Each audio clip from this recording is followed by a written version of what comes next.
लातूरात कोयत्याची दहशत माजवणाऱ्या आरोपींचा पोलिसांनी उतरवला माज। आरोपींना घटनास्थळी नेत काढली धिंड। 6 दिवसापूर्वी 2 तरुणांनी केला होता कोयत्याने हल्ला।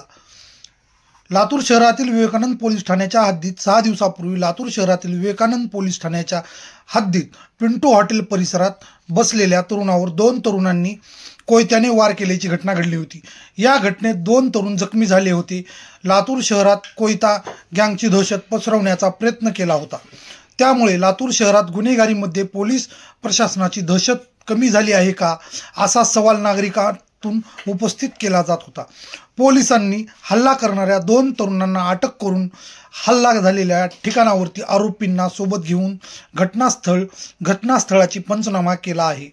घटना घडलेल्या परिसरात आरोपींना फिरवत आरोपींचा माज उतरवण्याचे काम पोलिसांनी यावेळी केले।